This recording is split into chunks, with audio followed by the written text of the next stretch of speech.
Hi there, welcome to part 2 of Small TVs, and please welcome back our historian, TV historian, Andre. Welcome back. Good to be back again, David. So, let's go. Well, let's go. What have we got here? It's a rather big ghetto blaster. This was in the era when CRT was still going and everything was about big, chunky ghetto blasters. So, colour TV was in, it's just that you couldn't get it. Yeah, this was made in the 1980s, believe it or not. Oh. So, early 80s, and the best we could do here, obviously, in that time, is to have there's a big television set that we could make portable. Mm-hmm. So if you ran that on batteries, you'd probably get about half an hour out of it. So what, the old D cells or something would have been? The old D cells, okay. yeah. I think it took about 15 or something. And So now you'll probably see this in like a rapper film clip or something. But back in the day, who would have bought this? Well, anyone that wants that sort of a gimmick, I suppose. Everything was about big, loud sound back in those days. Because I had one that didn't have a TV. It was just audio only, but it was just, as a youngster, it was just great to escape to your room, to have your own sort of entertainment system. Absolutely, and if you're walking down the street with that, well, they must have thought you had a lot of money because very few people would do it. And this has inputs, so you could plug a turntable into it. You could even put your CD player or even your iPod could plug into that through the headphone jack, so that is possible. It has a cassette player, which is on the end there, so that was the big thing. Yes. The sound wasn't too bad, AM/FM radio. I just have to point out that some cassette players, I can't help myself, some cassette players you put the tape in that way, and some you put in vertically. But it was right. it was usually where the buttons were closest to the heads and everything. Yeah. Mm-hmm. So that was something that was very sort of big in its day, so to speak. And a carry handle. And a carry handle. It weighed a ton. Try and pick it up. No, I won't.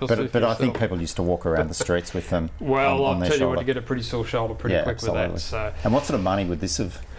Would have been into the hundreds. Yeah, okay. $500 probably in its day, and fair enough. Sort of look at it now, and it's really just an interesting piece of history. Absolutely, yeah. So around that time, other things were coming out. Now we got here. This was like a bed-sitter clock radio. Mm-hmm. So this was revolutionary for its time. So as you can see there's a little television, but when you'd finish watching TV, you'd flip it up, and it would become a clock radio. And that's National Panasonic. National Panasonic made that, yeah. So that was about the early 80s as well, probably about the same era as the TV we've just seen. Okay. Would be a bit earlier, which is the earlier sort of 70s. Yeah. So there was a few manufacturers competing with these sorts of things. I actually have here another one, which is Sanyo, which is a similar sort of thing. Okay, now I think we've got some advertising blurb for this one. We have, yeah. This was about same thing. It's got a cassette player, has all the bits and pieces, the radio.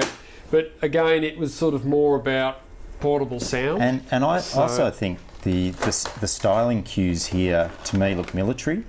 I could be wrong. It almost looks like it does a bit. It's a bit of a different look. It has a very thick aerial and all that sort of thing. But you could plug VCRs and things into these as well, because on the back they have an option to put an external aerial in. So let's just go through it. So it's got a TV, AM/FM tuner, tape deck, cassette deck, and two woofer and a tweeter. For the audio. So the sound quality was pretty good. I'm not going to actually explain it here. Batteries? Run on batteries? Yeah, another 12 batteries in the back, which D-size, so it would run. Well, look, most of these, like this one and this one, they could run on your car battery, and you had like a cigarette lighter adapter, so you could do that. But not really portable, not very practical. Okay. So, it'd be $20 worth of batteries, and you'd probably get a couple of hours. So, to make things more competitive, they got even smaller and brought out this little TV. This is made by Sanyo, and as you can see, it's getting very compact. Still not pocket size, but it's still a CRT. Now, because it was so tiny, they gave you a little magnifying glass, which made it like a slightly bigger area. So you can sort of see there, it's a bit gimmicky. So what era is this? Early 80s. Okay, so I can imagine if you're in Tokyo in the early 80s, this would have been, one of those tech gadget. You look at the size of it. To have that, it ran on 5 Penlight batteries, so you'd get a couple of hours out of it. But really, could you watch something on that? No, I couldn't. No, black and white, very poor definition. Well, it was a clock radio essentially. It has a clock in it, and it has an AM/FM radio, and the TV was the big selling point. So it was just in that time when things were gimmicky. So of course, that's that size. So being competitive, National Panasonic brought this one out, which is even smaller. Wow. So, as you can see there. But they're probably going in the wrong direction, really. Well, they probably would, but look how small that is. Yeah. Now, they did again give you a like a magnifying glass there, which you could slide on the front. I can feel the eye strain from here. Now, does that sort of remind you of It something? does actually. Well, it does, because these are vintage pieces, but it's a segue into broadcast. Precisely. So this is off a digital Betacam, but that's a black and white. Yep, and that would be some 20 years later probably that was made. I guess so, but the CRT started on the the TK76, and then the form factor hasn't really changed. But so if you think about it, that's really a viewfinder inside here. I reckon. Which is the same tube virtually, except they've got a prism to make it an eyepiece. And if you have a look, it's very similar in size. So the CRT would run down inside there. Well, because that's got a tuner in there. Absolutely. As well. Yeah. This is only a TV set with a UHF VHF tuner. Okay. But that CRT would be exactly and very similar to what's in there. Okay. So may I just indulge just as a bit of trivia? So there's another TV there. So this is the Sony PXWX 500 XD cam that I use, and I still use a black and white CRT viewfinder on this camera, and this viewfinder is still in the Sony catalogue. Yep. And I'm quite comfortable using a black and white CRT viewfinder because they're very sharp. And obviously they thought that when they made these little TV sets. Yeah. So that was sort of an interesting time when they brought those out. So, of course, what was the next thing? Colour. They wanted to have colour. So Hitachi brought this particular model out. This is a colour version. Wow. So it was sort of, that again was sort of in the early 80s era. That's amazing. And again, they had a radio in there and a cassette player and all those sorts of things. So you had the rabbit's ears antennas on the back, but you couldn't plug any video feeds in there or anything like that. So it was sort of you would have drooled over that in the department store. Yeah, for sure. So you could put your cassettes in there. Wow. You could actually record the sound off the TV, I guess, if you wanted to do so. Okay. But again, 5-inch colour screen, that was something pretty amazing to have that back then. Absolutely. So that was another interesting era of technology. So, of course, Sony came out with something even smaller. It was all about Walkmans and bits and pieces. So here's the Watchman. Wow. So this is what I would say is a very interesting TV set. I think I remember that. And this one has what they call a flat screw, a flat picture tube is probably what I'm trying to say.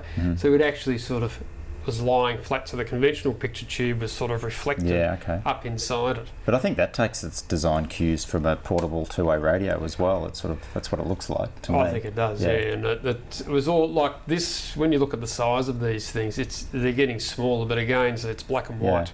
But the other thing too is now with, it's a pet hate of ours, is people taking video on their smartphones holding the phone vertically.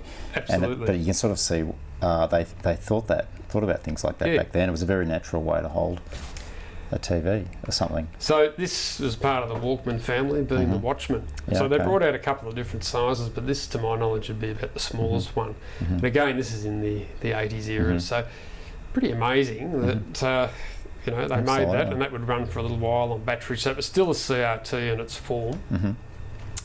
The other one that I have here is it's a larger version of it, but this was sort of more same sort of design, a picture tube, but this was more for like security systems. Okay, but that's not a CRT tube though. It is a flat CRT. Oh, okay, right. So this was sort of the same thing. It sort of reflected up. So is that a camera at the front as well? No, that's just simply a monitor, and you could actually put video into that. Yeah, right. Okay. Again, black and white, not colour.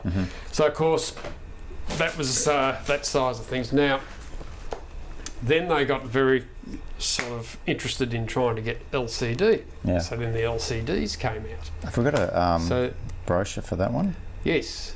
Is it that one? That's it. Yeah, okay. So this is actually the TV21, but that's the 30, but there's not much difference in them. But this one, it's LCD and it's only monochrome. But because of the backlight problem, it actually needed the daylight to come through to reflect it on the screen. Now, back when television was developed, back in the, we're talking 30s, 40s, the TV sets used to mount the picture tube long ways with a mirror because the tube was so long to make the set more compact. Well, that's almost the same sort of thing in an LCD sense. You've got the light coming through to reflect the picture off the mirror. And I guess, because that's a Casio brand, and so when I was younger, Casio was more well known for calculators. Yeah, and clocks, timing devices. Okay. So they had a dip at making TVs, but... That's right. So they sort of came out with this, so that, you could slide that in your pocket. Okay. That was pretty small. So that was sort of, pretty amazing. Yeah. And then, of course, they came out with this one, which was the first and smallest LCD colour that I've ever seen. Yeah, right, okay. Now, this one isn't going at the moment because I haven't got anything feeding into it, but that is a small, tiny colour LCD TV. Okay. That would pick up most televisions. So, pretty innovative. And then after that, we were still using, if you remember, Yeah, of VHS. course, yes. So, this machine here Oh, wow. it's not in the best condition, but it's a laptop VHS. And this is a very early form of a laptop. If I can get the button undone there. Like so. Sorry about that. Right. That's the LCD monitor there, and the VHS tape. I've got this powered up, will go in there. So you can actually record off-air television onto VHS or play something back. So this is a very, very early version of a laptop. I reckon that would have been quite popular too. And Well, there wasn't a lot of them around, but I mean, the fact that you could actually fold that all up and watch TV and record it on location was something pretty amazing. And if I had to guess, I would say that would have been quite a status symbol in business class on a plane. You could actually bring your own movies. It'd be as first well. class. Yeah, well, that's right. You could Okay. watch it, but I think you only got a couple of hours. But it took a standard VHS. So that's really... Oh, that's good. Well, there was another thing that we didn't talk about. It was probably just a technical thing, and that's the channels. So we had, or the bands. So we had started off with VHF, and then and UHF. Okay. Yeah. So a lot of these are VHF, although some of them are UHF compatible. So in the day, so if these TVs were coming out of Japan, I guess some countries were both. Is that right? So is that why they had the option on the TV? So it depends where they were dispatching them. It just depended on the country, what they were transmitting at the time. Australia generally had VHF, but when they started getting fringe areas and when SBS came along, that was well, the it's first funny you say one that to use because UHF. I'm sure on behalf of a lot of baby boomers and Generation X, I still like to refer to SBS as 028. So yes, 028. Yeah. Yes. Now this box here, so this is just while on the That UHF. is a converter, so that would make UHF and it would down convert to VHF. So if you had an older TV, say let's say one of these, like this clock radio here, you could down convert UHF to a VHF channel that you could tune into, so you could get the VHF channels. We only really had one for many years, and then Channel 31 appeared, and as I was saying, some of the fringe areas had repeater transmitters and used UHF. So it sort of had its uses, but not a lot of people bought them. But if you did have a UHF requirement, that's what you'd have to have to convert it. Okay, great. All right, well, look, I think we'll wrap it up there. That's a pretty amazing collection, Andre, and thanks for coming on board. There's a lot of stuff here, so it's just very interesting to see how we've progressed over the years with the CRT. Absolutely. Okay, thanks, Andre, for dropping by and showing us all this stuff, and we hope you enjoyed this episode of Camera Peeps, and Andre will be back with more of his collection, so thanks for watching and see you soon.